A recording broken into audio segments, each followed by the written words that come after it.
Greetings, this is Artie from Artifact Electronics.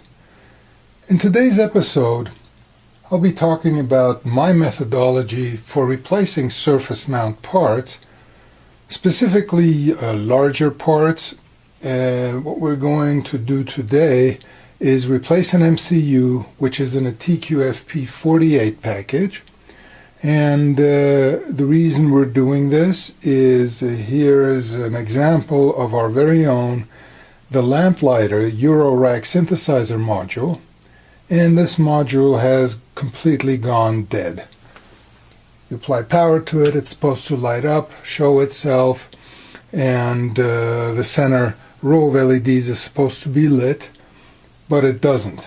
What this actually is, it's an octal voltmeter used to monitor slow changing control signals on your synthesizer.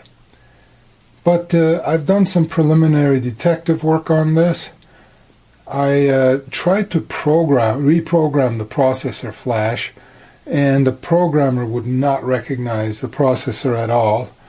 There is power going to it, but no dies. So here we're looking at the MCU board, which is on the back of the module. You can see that most of the components are through-hole. As a matter of fact, all of the components are through-hole except for the MCU, which isn't available in a through-hole package. The reason for this is that when this was designed, the thought was that maybe this would also be offered as a kit someday. And for those reasons, through-hole parts were used whenever possible. The MCU itself is an STM32F 102 series MCU. It is from the lower end of ARM processors that ST offers, but it is perfectly capable of handling whatever tasks it's required to perform. Now, again, I tried the SWD interface to reprogram it, and that failed because the programmer never saw the MCU. I checked voltages again all over the place. Everything is there. The MCU is getting powered on all the proper pins. Keep in mind that this was a module that used to work, so I didn't see any physical damage on the board, so some component must have given way. After doing some more poking around, I found that the external reset, or the reset pin on the MCU, was permanently stuck low. Even with nothing connected to it, it was permanently low, which is its active state. So it will not run with that pin low, and what that means is that somehow the pin must have shorted to ground inside the device. Thus, what we need to do is replace this device with an identical device, reprogram it, and hopefully the module will start to run. So let's get started with removal of the device itself. I removed the PC board from the module and taped it to this piece of wood. The reason I want to tape it to something is, first of all, that it doesn't move, and second of all, I put the piece of wood here so I don't melt my workbench top here. I'm going to use a heat gun such as this with a nozzle in front, and just use it for about 30 seconds to preheat the board.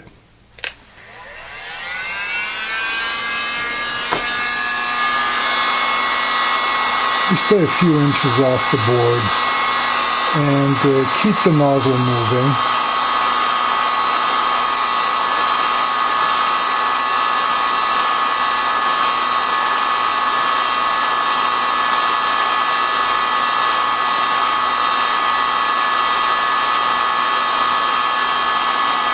Now, one other thing I like to do before removing the part is I make a mask out of tin foil that protects everything else, so things don't tend to fall off or slide off that aren't supposed to come off.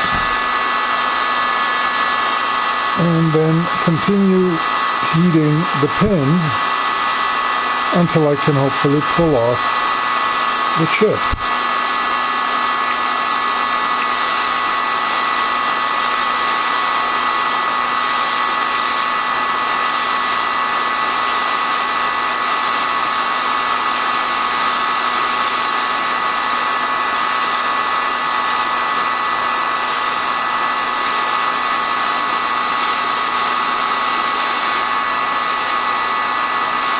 Being a bit obstinate, but should come loose any minute now.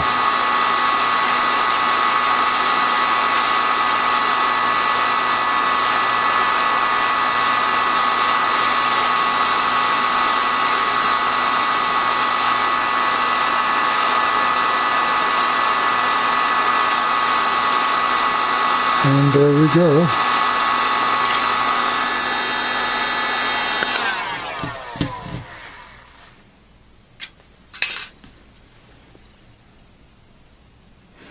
There's a chip, and there's the pad. I gotta go to another setup to show you the pad closer, but we're gonna have to clean up that pad and put the new part in. But before that, we need to find the new part. So I spent a non-trivial amount of time looking through my parts drawers. Here's the bad processor. And I don't seem to have a replacement for it. Now, I could buy one. They're about $1.20, $1.30 in onesies, I think. And but I'm too impatient to wait that long. So what I remembered was I once saw a teardown of a video game peripheral that used that exact same processor. And that peripheral is this.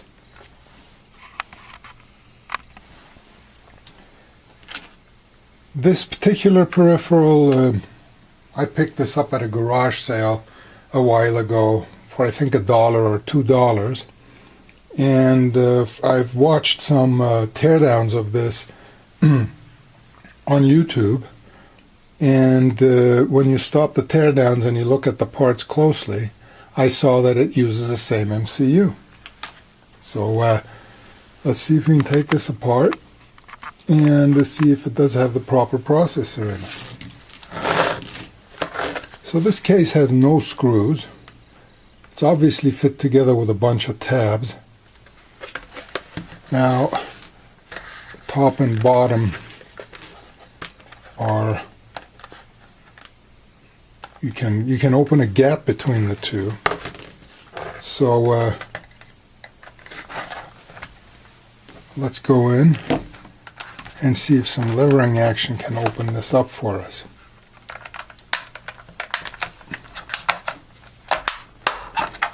That sounded encouraging. And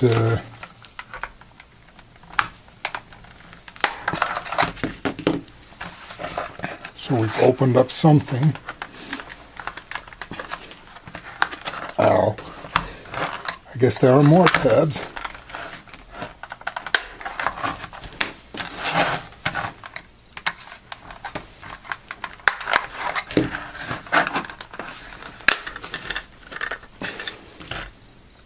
Wow. Somebody paid a lot of money for case design here. Oh, I did break something. Oh, I broke two of them actually. And here we are.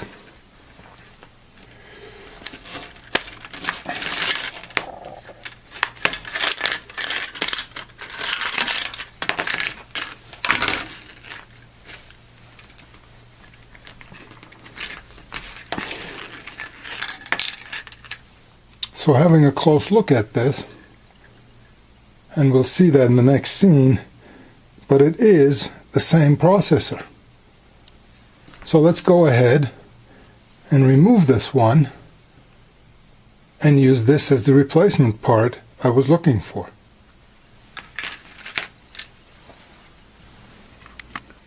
So here's the donor chip, and if you squint a little bit, I'm sure you can read the number, STM32F 102, blah blah blah.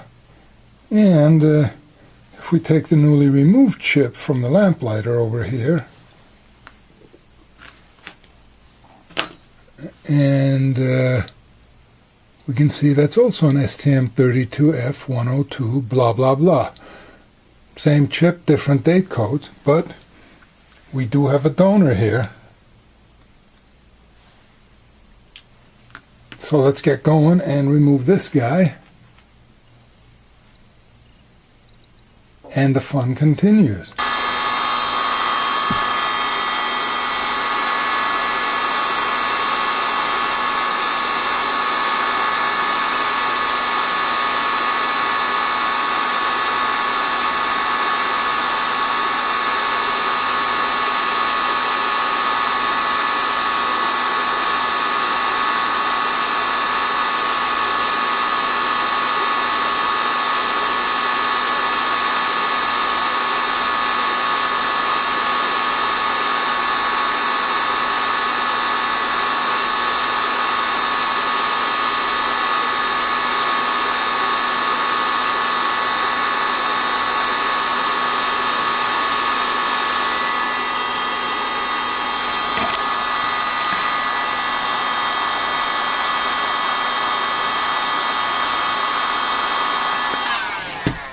All right, come on, don't stick.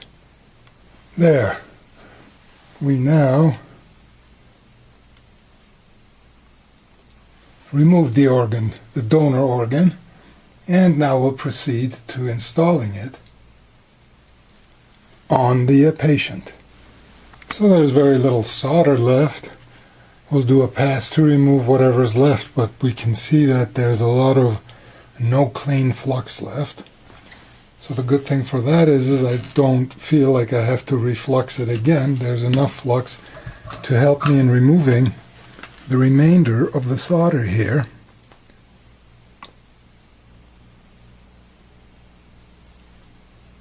Standard disclaimer, the camera makes it really difficult to do this kind of work.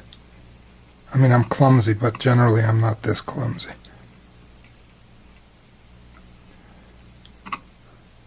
All we're doing is we're running a braid over the pins, over the pads once to take off any blobs or any excess solder here. And next, I'm going to get rid of the old flux, and I do that with a Q-tip and some isopropyl alcohol.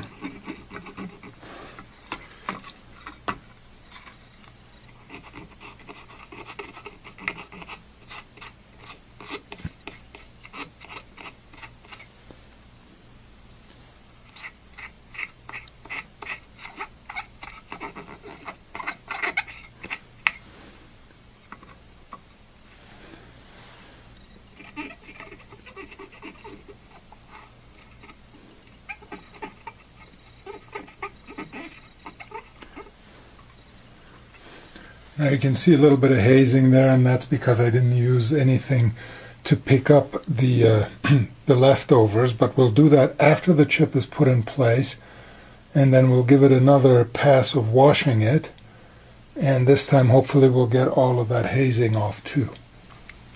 Next I'll apply some Tack flux onto the pads,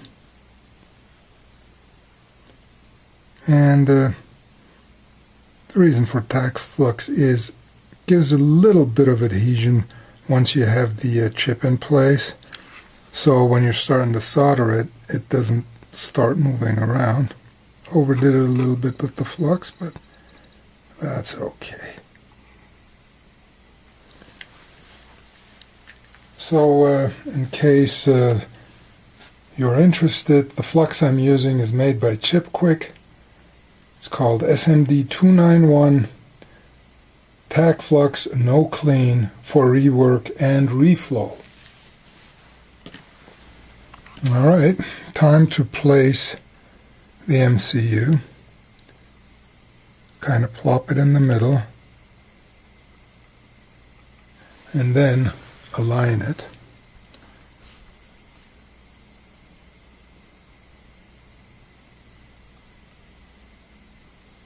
Which again, I can't get a good view, but because of the camera being in the middle. But I think you get the idea. I'm gonna go off camera and properly align it, and then we'll continue. Also note the marker, which should match up with the marker on the PC board. And now's the time to solder the new chip in place.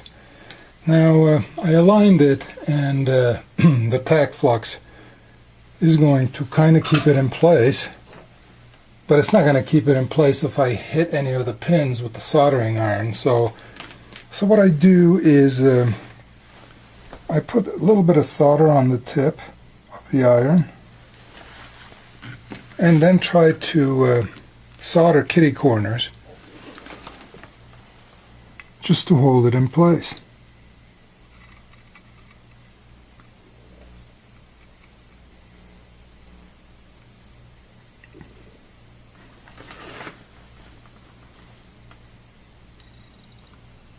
And at this point, don't worry about bridging things, and do worry about doing what I just did.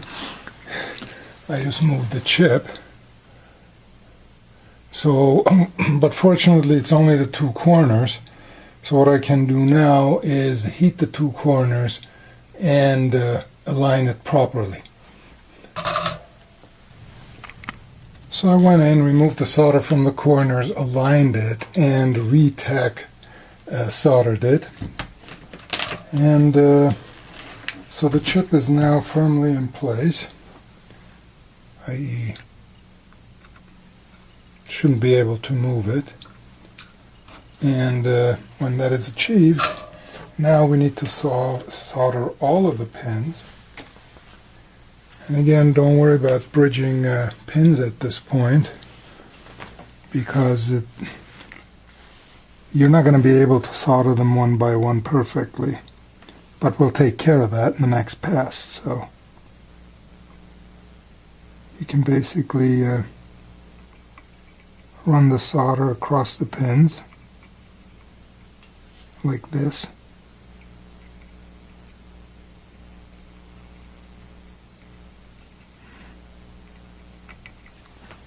And you do that for all four sides.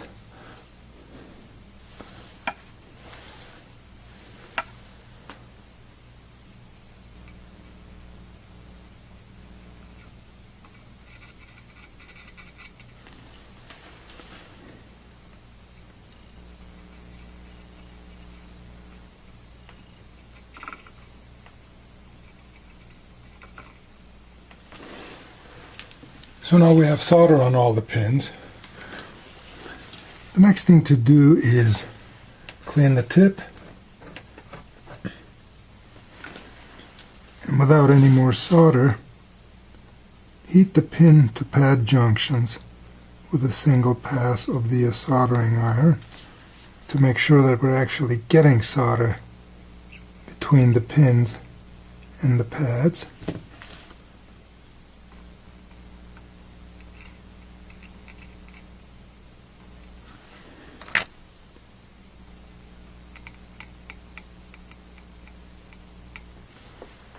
And now we need to clean up.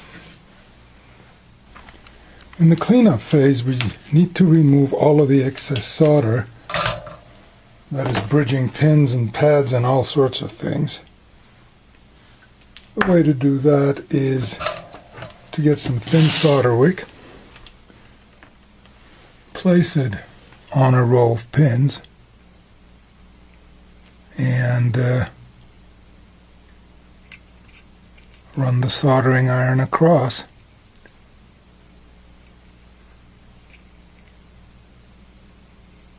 to get everything off.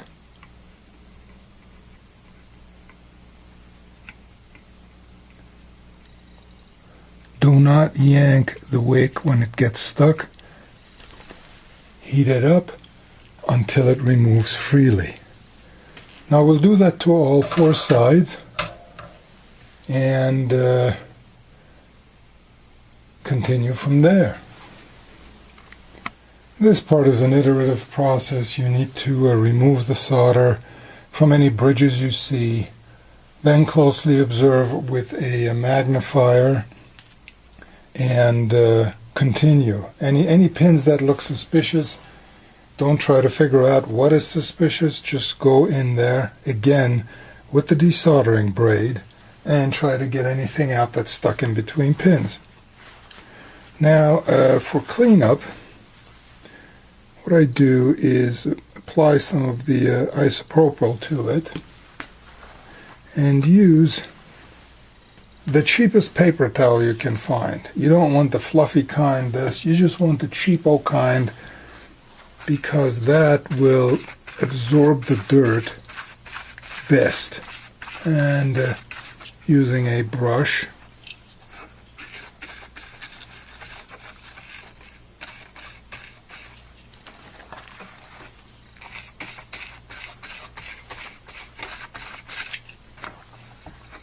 just go over everything, and that will clean up things.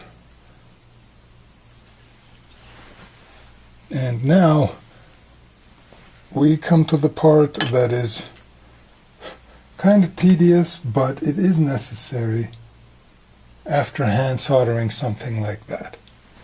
So what you want to do now is get your meter, and we're going to do continuity checks for every pad and also make sure that no adjacent pins are shorted. For that you're going to need probes with relatively sharp ends, such as this. And all we do is we touch the top of the pin and the pad, so we have continuity. Then we move to the next. Let's do this again. Then we move to the next pad without touching the former pad and see if that pin is connected.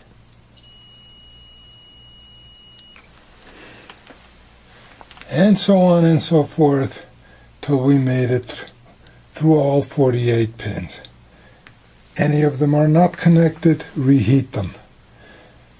Any adjacent pins that are connected, you need to run some desoldering braid over them again and repeat the procedure. But it's all worth it, because once you're through with it, you will hopefully have a working MCU in place. So I found no open pins. They were all connected to their pads. But I did find 3 pins that were shorting to an adjacent pin. It was easy to fix by basically putting some solder braid on it, heating it up, and seeing it suck out some solder that was hidden between the pins that I couldn't see with the naked eye. And once those 3 pins were fixed, I retested those 3 pins, and they now seemed fine. So I did go in and made another pass. This isn't focusing very well, but I made another pass at cleaning up the board with using more pieces of paper towel and isopropyl alcohol. I use 99% pure isopropyl because it evaporates really quickly, and looks like it cleaned things up pretty well. I did also replace one of the capacitors. It wasn't really necessary, but I had touched it several times with the tip of the soldering iron, and it had a big black mark on it. And I mean, I measured out fine, but I went in and I replaced it anyway. And so we should be set. We should be all set to go now and program this. Now to program this, we got to move to the workstation. I use an ST-Link V2, but that usually has the large connector. And since I only need 5 pins for my interface, over here, 6-pin header, 1 pin unused, I've made a small converter board over here that just routes the proper pins from the big connector to the small connector, and then the small connector, oriented properly, is plugged into the MCU board. What also needs to happen is the MCU board needs to be powered, because if I powered it off the ST-Link, everything on the board is going to try to power up from there, and I don't want that to happen. So the way it's set up is I need to insert a power connector, also oriented properly into it, of course, and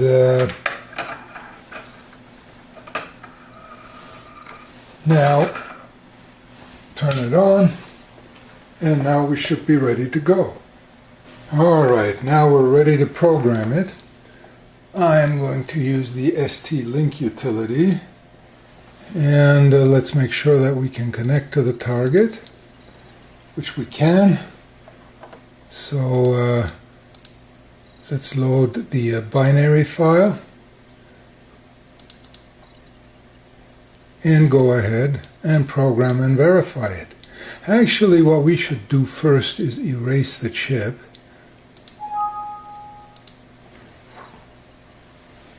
Because I don't know what was on there. So program and verify.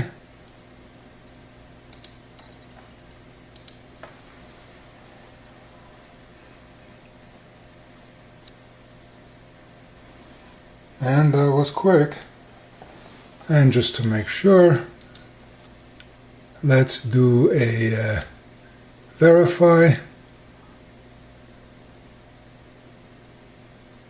There is no verify.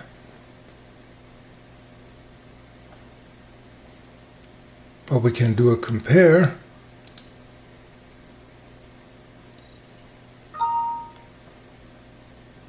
Alright. We're good to go. Alright. Let's see if we succeeded here. I'm just going to turn it on. And as you remember, it was deader than a doornail the last time we tried it. And this time, it greets us and shows baseline on all the channels because nothing is plugged in. So it looks like we fixed it, and it looks like the donor CPU has given this module a new lease on life. Let's do some quick operational checks on it, and we'll be done. For some final functional testing, I'm going to use this Eurorack module tester. This was actually designed by Mutable Instruments, but they were kind enough to open source both the hardware and the software for it. And if you're interested in that, let me know, and I might do an episode on that. But needless to say, instead of having to bring in and or risk any of my modular synthesizer cases, I can use this to generate some rudimentary functions. So here we are. There's a clock output and the gate output set to 1 second at 50% duty cycle.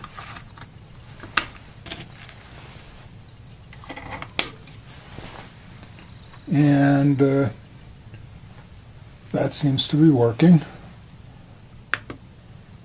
Change the period.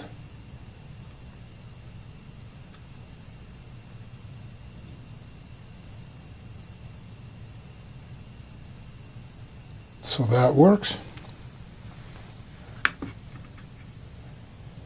And we can go to the CV out section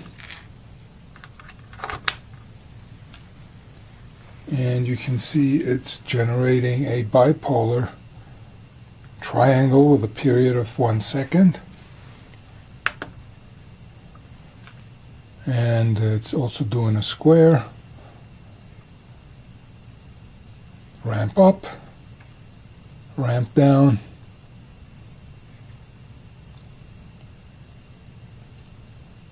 and an arpeggio, but the ramp down is clearly discernible on the display. So let's check some of the other channels. And it looks like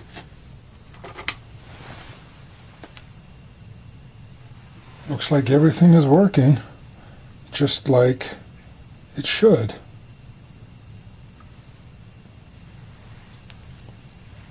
Alright, so fix this guy, and hopefully the way I did the SMD replacement will give you some inspiration on how to do your own if you ever want to attempt it. My advice to you is if you're new to SMD soldering, use donor boards, use junk boards, whatever you can find that have larger SMD components on it. Actually start with small SMDs, capacitors, nickel and dime parts, just to get used to the idea of soldering such small pads. Then graduate to something a little bit bigger, and get your skills up and running on a junk board. There's a lot of mistakes you can make. The one thing that I didn't show that probably was my biggest mistake when I started SMD soldering was if you apply too much pressure with the soldering iron, it is extremely easy to bend the pins on the SMD device. And when you're trying to fix that and bend things back, half the time it'll result in the pin breaking off and all sorts of other maladies. So what I'm getting at is you need a lot of practice. Well, maybe not as much as I did, but I needed quite a bit of it. But the point is, it's like playing the piano. Once you learn how to do it, you'll never forget. So I hope you like this. And we're going to have lots more interesting stuff like this. And in order for you not to miss anything and be the first one to see them, make sure to subscribe. See you in the next episode.